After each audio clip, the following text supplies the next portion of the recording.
bana ya Gemena, Goma, Kananga, Kindu, Kinshasa, Kisangani, Lubumbashi, Mbandaka, pe Bujimai, CAA apesi bino occasion ya kitoko pe malamu ya kosala ba faire ya kokoma ba mvandu po Boeing 767 ezali bongo une occasion pour na bino ya kotombola bongo chiffre d'affaires na bino na o etali bongo ba fret.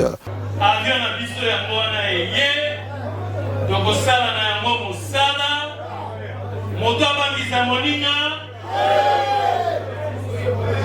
moto akabela moninga ezali te soki napesi yo biloko lobi koya lisusu awa te. Avion na bino yango wana ye tosala mosala lutu tokomema kopo tokomema sani tokomema ba plastique tokomema Liberi tokomema ba moto tokomema mituka tokomema ebona nzela ya kananga bataba ya bomoi tokomema fumba pe tokomema.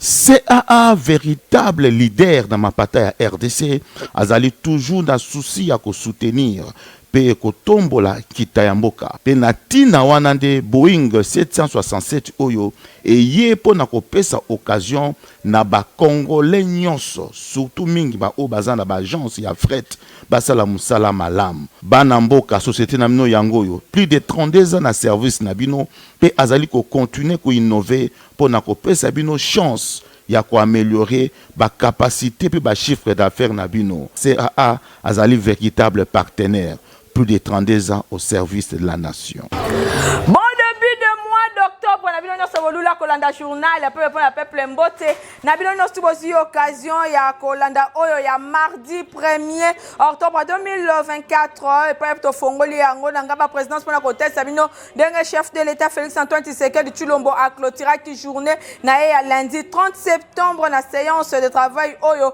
azalaki nango na monastère de Carmes kuna na Hongrie. Bona na ba détail elongo na Midjo Mabasi.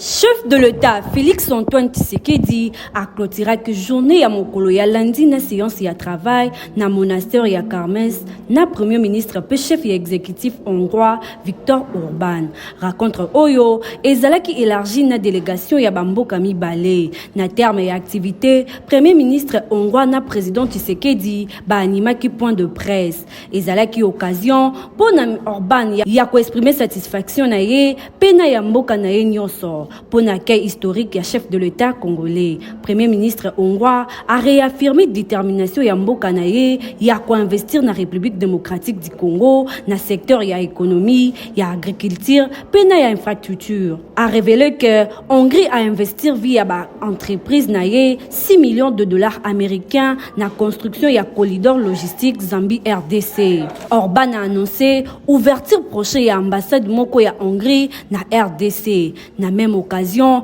a exprimé intérêt na Hongrie ya ko investir na fabrication ya ba batterie électrique, ba ressources hydrauliques, pe enseignement na octroi ya ba bourse d'études.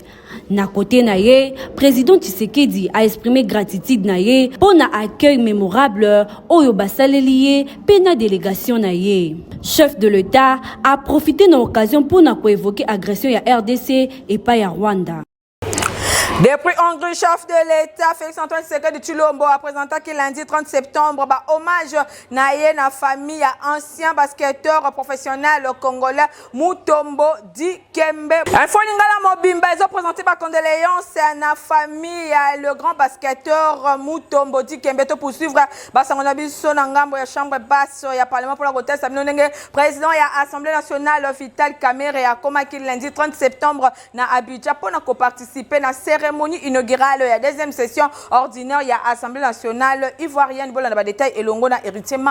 Mapindemi. Invité d'honneur, la cérémonie d'ouverture, il y a session ordinaire, il y a Assemblée nationale ivoirienne. Numéro 1, il y a Chambre basse, il y a Parlement, il y a République démocratique du Congo. Professeur Vital Kamerhe, à Komaki na Abidjan, lundi 30 septembre. Na milieu, il y a après-midi. Na pied avion, à Yambamaki, na Ndengi à Malamu. Et pas, il y a Moninga, na ya Côte d'Ivoire. Adama Bictogo, Azala qui accompagné. Na ba officiel, il y a mission diplomatique congolaise na Côte d'Ivoire. Lokola, ambassadeur, il y a République démocratique du Congo, kuna na Côte d'Ivoire. Pe Misusu ya ndenge na ndenge oyo bayaki pona koyamba Professeur Vital Kamerhe, Gilbert Naina Nabina, yende ambassadeur, visite oyo ezalaki na cadre, il y a réchauffement, il y a diplomatie parlementaire entre Bamboka Mibale, mingi penza na cadre, il y a résolution, il y a dernière assemblée parlementaire francophone oyo esalemaki na Montréal na Canada. Boye visite oyo ezali na cadre, il y a mission, il y a président Adama Bictogo oyo akokamba kala mingi te na mboka oyo ezwami na conflit lokola Burkina Faso, Mali, RDC, Rwanda, na ndenge décision ezwamaki na Montréal na assemblée parlementaire ya francophonie. Boye Vital Kamerhe alobi aye pe ko communier elongo na peuple ya Côte d'Ivoire pour partager l'expérience respective. Grâce à intelligence, sagesse, et volonté, il y a une lutte ivoirienne, force vive, et force politique. Bangonyon va surmonter qui va atrocité, et passe yandenge nandenge. Les lots bazali ko vivre miracle moko ya Côte d'Ivoire. Yango pe tolingi, to sala yango pa inabiso, to tourner page ya guerre, pambate, ezali malamute ke mboka o yezomi na Afrique, ezala attaquer na mboka mususu peka kana Afrique. Tolingi to sala développement ensemble pour être Afrique et banakotombo mape banakotambola boye Afrique oyo biso nyonso tolingi yangonde ezali Afrique oyo biso tozali kovanda pe tozana ba ambition elongo na peuple nyonso nazana esengo ya ko participer mokolo ya mardi na ouverture ya session ordinaire ya Assemblée nationale ivoirienne ndenge président Vital Kamerhe atalisaki na ngambo na ye Adama Bictogo président ya Assemblée nationale ya Côte d'Ivoire alobi ezali esengo koyamba moninga na ye congolais awa na Côte d'Ivoire pe accueil oyo ba réservé la ki na Kinshasa capitale ya République démocratique du Congo ezalaki eloko moko ya malonga tangu ye azalaki invité d'honneur na cérémonie inaugurale ya session ordinaire ya septembre 2024 alobi azalaki kalamingi te na visite na Kinshasa a participaki na ouverture solennelle ya session ya mois de mars 2024 pelelo azana esengo ya koyamba neko na ye ami frère Vital Kamerhe na Abidjan ezali bo a visite mibale oyo ezali kotalisa na ndenge ya bosolo ke ba frontière ezali te entre bamboka mibale peuple africain peuple ya Afrique pe bato nyonso baza na culture pe histoire moko toza na ba leader moko minene oyo ba travailler pour na épanouissement ya Afrique boye devoir ezali bongo kotika na ba génération ezali koya indépendance économique yango ezali koleka na mutualisation ya ba force pe bato nyonso ba échange d'expérience entre ba assemblée nationale nyonso mibale pour accompagner l'exécutif provincial bamboka la bango ndenge Adama Bictogo président de l'Assemblée nationale ya Côte d'Ivoire atalisaki ba président nyonso mibale ba azali ko intensifier diplomatie parlementaire pe coopération bilatérale ezali kakate na ba itami bale kasi ba itami nyonso ya Afrique pour na kotombola continent oyo pe ko lancer ba kambo nyonso na makambo etali développement bo simba ke mardi 1er octobre professeur Vital Kamerhe a kozwa maloba na ouverture ya deuxième session ordinaire ya Assemblée nationale ivoirienne il y a 255 députés nationaux oyo Assemblée nationale ya Côte d'Ivoire ezali na yango ba ko partager l'expérience parlementaire ya République démocratique du Congo pe vision ya développement ya Afrique oyo ezali basé na mutualisation ya makambo nyonso ndenge kaka ezali bongo kotambola. Namasolo ya primature Bosenga Kobake Premier ministre Judith Suminwa Tuluka a lancé qu'il lundi 30 septembre ba préparatif ya première édition ya marathon international Oyo Ekosal le 29 le 30 juin 2025 nyonso eleka qu'il lundi 30 septembre na auditorium ya Fleuve Congo Hotel Nathalie Kaila Ertima Pindemba Bazaki kuna na compte info Lingala. Capitale de la République démocratique du Congo, Ekoyamba na date il y a le 29 et le 30 juin 2025, marathon international ya Kinshasa na souci à redresser secteur ya sport ya République démocratique du Congo. Premier ministre Judith Suminwa a procédé qui dans lancement va préparatif moko ya première édition ya événement sportif Oyo lundi 30 septembre na auditorium ya Fleuve Congo Hotel na maloba na premier ministre a talisaki mingi importance ya tenue ya événement sportif Oyo na Kinshasa marathon Oyo eko contribuer na bon positionnement ya RDC na concert ya ba nation marathon international Oyo ezali événement wana positionné RDC na ba projecteur ya mokili mobimba marathon oyo ekokoma carte postale ya mboka na biso pe ekotalisa na bato nyonso beauté diversité dynamisme ya capitale ya République démocratique du Congo na occasion oyo Kinshasa ekokoma centre ya attention mondiale véritable carrefour ya athlète nyonso ya renom pe ba visiteurs internationaux oyo bazali passionné to balinga masano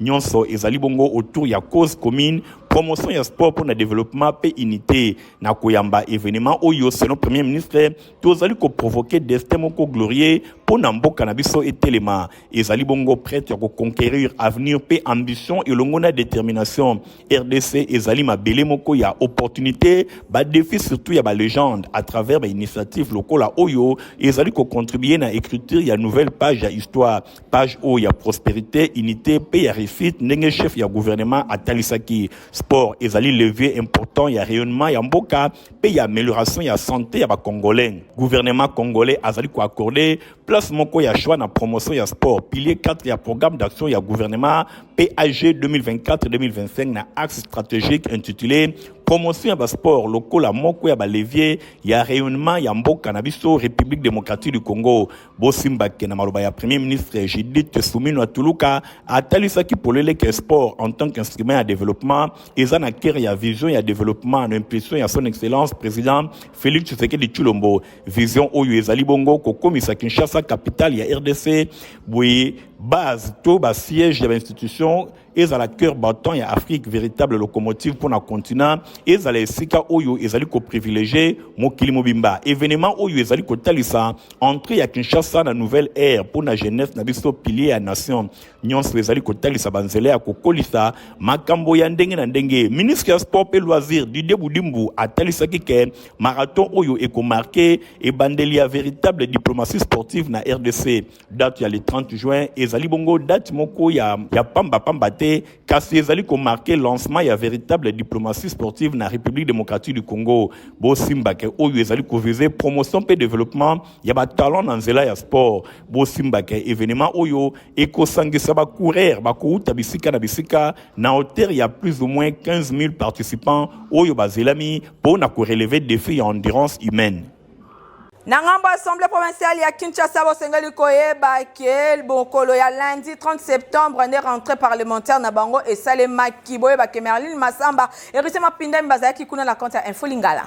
Après 3 mois, il y a des vacances parlementaires. Na compte de l'Assemblée provinciale, il y a République démocratique du Congo. Bosimbak lundi 30 septembre, il y a rentrée et Salemaki. Dans différentes assemblées provinciales, ezalaki ndenge moko na ville ya Kinshasa et pai wapi ezalaki bongo cérémonie solennelle boy président ya assemblée provinciale honorable Levi ye a dirija Kimilulu tomona ki présence ya gouverneur ya ville ya Kinshasa Daniel Bumba oyo azalaki accompagné na vice gouverneur Edi Eyeli pe ba membre mususu ya exécutif provincial pe ba autorité ya ndenge na ndenge ya ville ya Kinshasa après makambo ebele ba cérémonie et salemaki pona koyamba ba officiel boy komaki tour ya plénière proprement dite et pas y un seul point et Zalaki Bongo inscrit à l'ordre du jour discours d'ouverture tout discours inaugural il y a président il y a assemblée provinciale honorable président Lévi Azwaki Maloba pour na kotalisa ba grande ligne il y a Oyo et Kosalema na rentrée parlementaire il y a mois de septembre honorable Lévi a sengaki na ba député provinciaux moko na moko bisika auti na ba vacances parlementaires ayeba na kosala rapport pour na kotalisa ba difficulté to ba position nyonse mabe oyo population azana yango bisika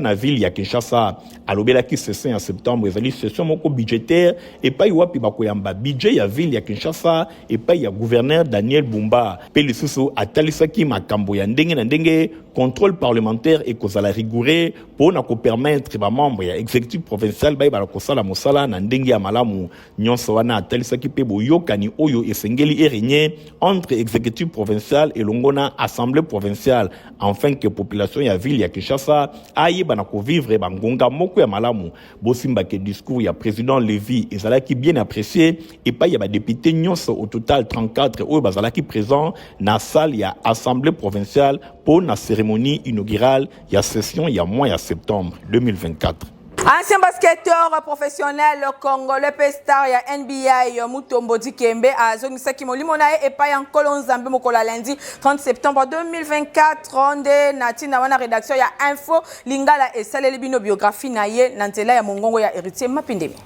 Surnommé Mutombo, Azali ko mesuré 2 mètres 18 cm, ye Azali Bongo Azalaki, célèbre basketteur ya République démocratique du Congo, na jeu très défensif, na 18 saisons na National Basket NBA, na National Basket NBA, après 1200 matchs mobimba, Oyo a tourné qui n'a pas moyenne, il y a 9,8 points, et 10,3 rebonds, 2,7 contre mobimba. Boye Mutombo, avant à kende na États-Unis, ye abandaki carrière ya basketteur na kati ya équipe ya Onatra na Kinshasa à l'époque Zaïre. Ye azalaki bongo destiné kokoma médecin. Kasi Mutombo Dikembe atangaki na université Georgetown na John Thompson kuna a convaincaki bato nyonso pona kokota na équipe nationale Collegiate Athletic Association NCCA na mokuse. Boye kuna na Oyas Georgetown, ye akomaki excellent pivot na tradition pe azalaki formé na Georgetown et pa wapi a évoluaki pene ya Alonzo Morning. Boye tango ya draft na 1991, Dikembe Mutombo azalaki sélectionné na 4e position na ba Nuggets Denver et pa wapi jenaye ezalaki bongo apprécié pe ezalaki considéré akokende na All-Star na saison ya rookie après moyenne il y a 16,6 points, 2,3 rebonds pe 3 contre par match. Boye les Aïrois à l'époque a s'imposaki na pierre angulaire pe akendaki na Colorado lokola moko ba meilleur défenseur ya ligue. Amankaki mingi abetaki na ba qualité moko ya makasi. Mutombo Dikembe a atteignaki jamais sommet na Nuggets Denver. Na 1993, ye amarkaki vêtements pe chaussures ya sport Adidas. Boye azalaki modèle ya chaussures ya basket semi-montante. Oyo abengamaki Mutombo. Ba 3 bandes ya marque na ye ezali bongo configuré na modèle orné ya bouclier africain oyo ezalaki stylisé par 3 languettes. Boye elekaki bongo na ba lacets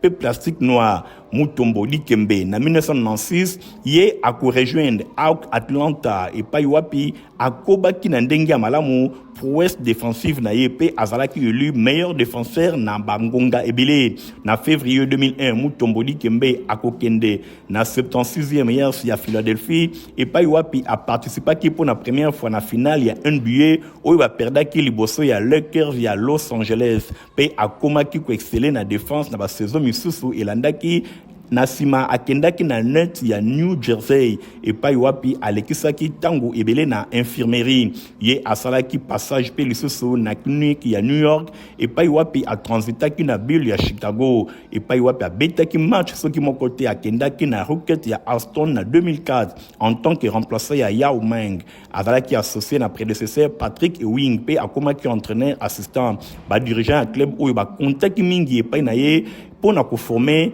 bilenge mususu na poste ya pivot. Bosimbake a décidé de commettre terme na carrière na ye le 22 avril 2009 na suite ya blessure oyo azwaki na genou gauche na tango ya deuxième match ya premier tour ya playoff liboso ya Trail Blazers ya Portland. Mutombo Dikembe azali apprécié mingi na République démocratique du Congo, pays oyo ye abotamaka. Bosimbake azalaki hospitalisé pendant 2 ans mobimba et Paiwapi a souffraki na cancer ya cerveau. Mutombo Dikembe parmi ba souvenirs oyo atiki ya makasi na République démocratique du Congo ezali hôpital Biamba Marie Mutombo oyo etongama na quartier populaire to na commune populaire ya Masina kuna na district ya Changu. Ba Congolais nyonso lelo bazali ko regretter Mutombo Dikembe pona misala minene pe ya makasi oyo asali pona mboka na ye République démocratique du Congo. Adieu légende Mutombo Dikembe. Breakthrough Action organisé qui lundi 30 septembre na Béatrice Hôtel à Télémoko pour lutter contre tuberculose Bolanda. Pour réduire et éliminer tuberculose dans la République démocratique du Congo d'ici 2035, des études moko yaba déterminants comportementaux et zala qui lié na détection pe na notification yaba ka tuberculose yango et zala qui mené et pas ya programme national de lutte contre la tuberculose na appui technique ya Breakthrough Action na financement ya ISAI de partenaires ya ministère secteur ya santé publique, hygiène et prévention oyo et salemaki na mois de février p mars 2024 na 4 provinces ya République démocratique du Congo, Totangi, na Kinshasa, na Okatanga, na Kasai oriental pe na Congo central. Et pa wapi ba résultat ya enquête oyo ezalaki présenté na atelier monene oyo esalemaki lundi 30 septembre 2024 kuna na Béatrice Hôtel na présence ya représentant ya secrétaire général ya santé. Ba résultat nango ezalaki na bitu ya ko comprendre ba raison psychologique, sociale pe structurelle oyo ezako empêcher na bato ba se faire dépister, ba se faire soigner en cas ya détection. Bosengeli koyeba ke atelier oyo esalemaki na présence ya bato ya ndenge na ndenge kolandisama na ba discours kuna tozwa kipe discours ya directeur ya programme national ya lutte contre la tuberculose mwana mboka Michel Kaswa oyo ayebaki na ko saluer travail réalisé pe utilisation ya ba résultat oyo eko permettre acceptation ya traitement nanga monepe grâce nzolo ya breakthrough Action a démontré l'importance de la mobilisation sociale à travers changement social et comportement. Na micro ya info lingala boyo ka directeur adjoint ya Breakthrough Action mwana mboka Florence William Pata ndenge a expliqué. Bobundisi maladi ya tuberculose na mboka na biso e yeba na kokende liboso te. Na bakati ya ba indéterminant na tokundoli yango ezalaki 21. Na kati na yango tomoni ezaki na 7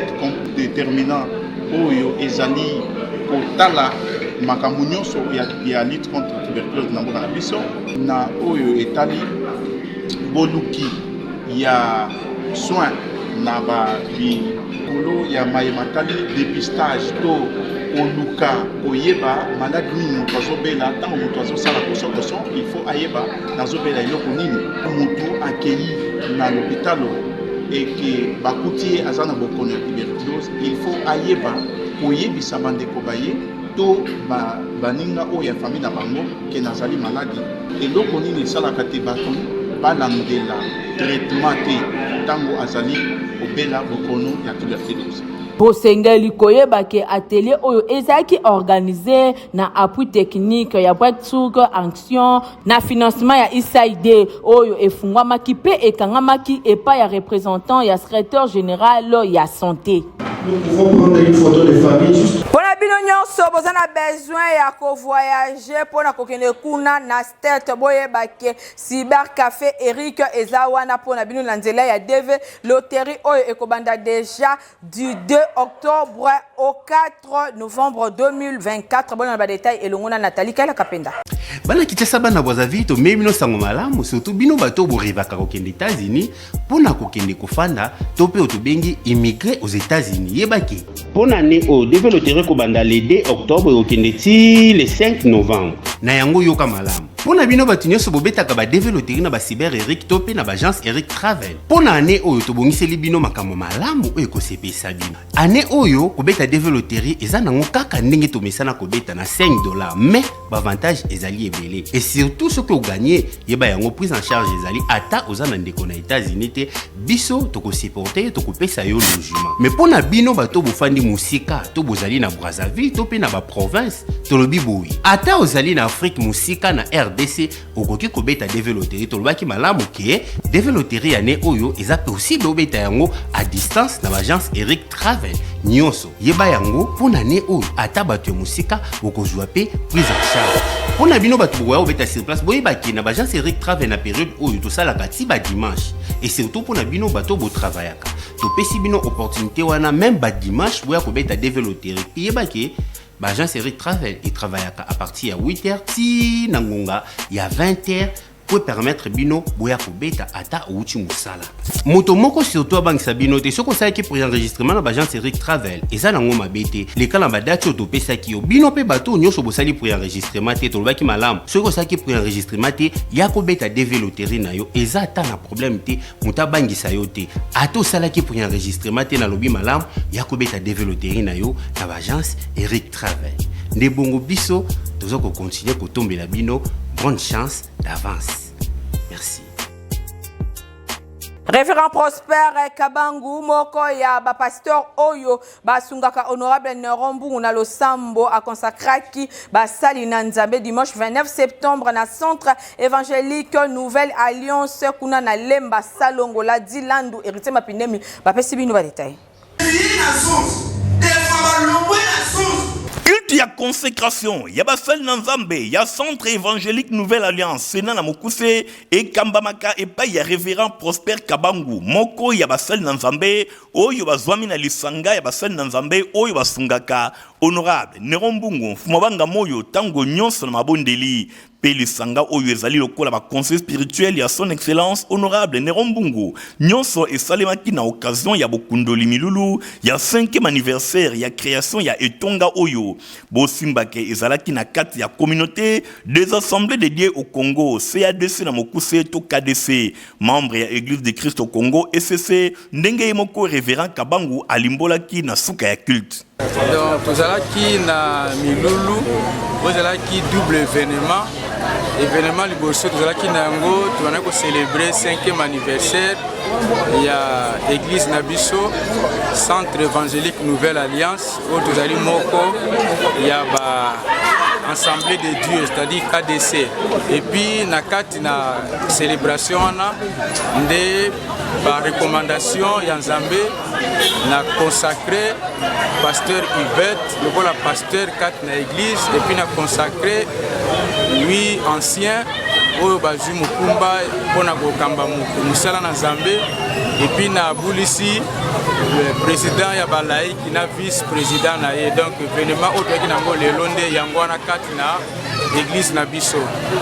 Mokambia Yambo ya centre évangélique Nouvelle Alliance révérend Prosper Kabangu a profité qui na occasion oyo ya milulu pour na kopesa message na population. Bandimi ya etonga Sénat pe ba membre ya ba famille ba sel na Nzambe oyo bazalaki consacré ba tondi samaki na sengo pour na koyembela nkolo ko sanjola ye pe kokumisa Nzambe na double cérémonie oyo esalemaki awa. En tout cas, nyonso elekaki kitoko. Pour la collecte sapatu ya qualité dans la République démocratique du Congo, place exactement qu'on a 7e rue limitée, place commerciale et pas ya Papa Griffe, Igong Tingi, héritier Mapindemi. Papa Sinangai, et Utako Apio. Baye nyonso balinga kolata ba sapatu kitoko, sa père d'état, mwana mboka, Basile Semopa, alias Papa Griffe, Cocobar de la Sab. Asali esika pona ba congolais nyonso baye bana kozwa mokoto ya kitoko sandal lipapa ba ceinture pe biloko ya ndenge na ndenge nyonso ezali kosalema epai ya mwana mboka sa père d'état Papa Griffe boye na présidence de la SAP epai wapi ba mokoto bozali komona ezali kosalema euti na Italie euti bisika mosusu te kaka awa mwana mboka sa père d'état Papa Griffe yende azali kosala yango kasi komitungisa na ye ezali boni gouvernement bazali kotala ye kaka boye alors que bakoki kotia maboko pona oyo azali kosala ekende tango nyonso liboso na koloba lisu nini bandeko nanga bino moko bomoni bino moko bolinga ngo mutu nyonso ukota na 7e rue place commerciale awawa tout au long ya ba fabricant au traditionnel ariketaka ngo Papa Griffe mawa ngo Papa Griffe mawa vraiment musala bitoko boye alors ça on les gamundele et puis les autres mais les autres diraient mais pourquoi pas tes gouvernements balingo soutenir yete na ebita bande onanga botu na peut-être bango na ebakate na salanine na zanga pe politicien te artiste kaka mais les autres sala mawato donc ezaka pona ko informer le sous maman la biso Judith yozali maman excellence premier ministre voilà au na pouvoir au kutanga na zara Papa Griffe ndenge pe son excellence monsieur le président de la République Fachi Beton il pas ya kutanga déjà na zara Papa Griffe artiste coordonné mais na baraté pourquoi na zanga soutien pourquoi bo soutenir ngati ngam tu vraiment na combattre ba chinois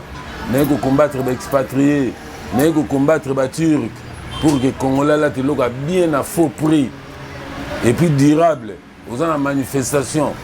aux en fête moko songolo au libala yaka en tout cas jour en les jours na au lia batutu na fête et loko moko durable les à la chaussure les à la sandale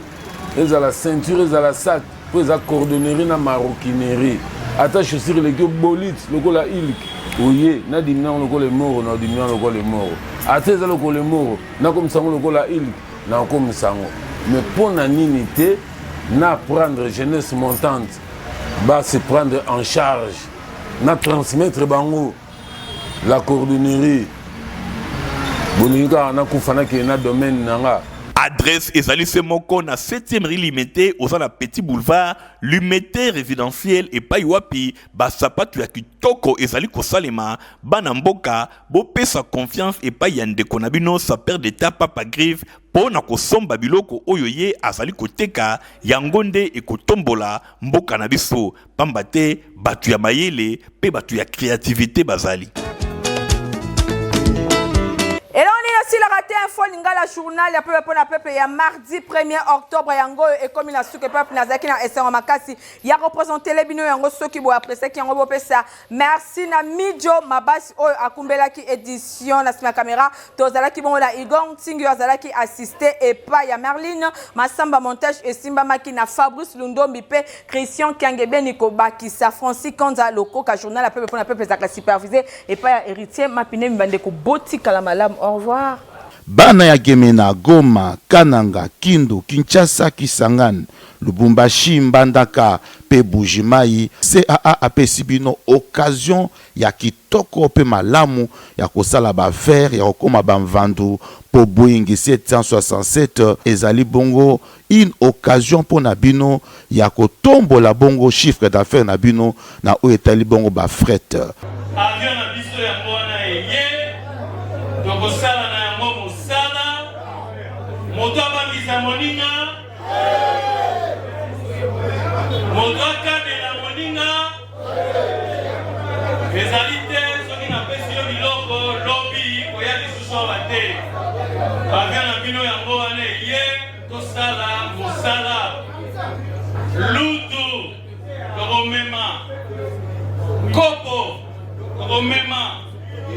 sani tokomema baplastique tokomema friperi tokomema bamoto tokomema mituka tokomema eboko na nzela ya kananga bataba ya bomoi tokomema fumba pe tokomema. CAA, véritable leader dans ma bataille à RDC, azali toujours dans souci à soutenir pe kotombola kitayamboka pe natina wanande Boeing 767 oyo et ye pona kopesa occasion na ba congolais nyonso surtout mingi ba obazana ba agence ya fret basala musala malam bana mboka société na mino yangoyo plus de 32 ans na service na bino pe azali ko continuer ko innover pona kopesa bino chance ya ko améliorer ba capacité pe ba chiffre d'affaires na bino. CAA azali véritable partenaire plus de 32 ans au service de la nation.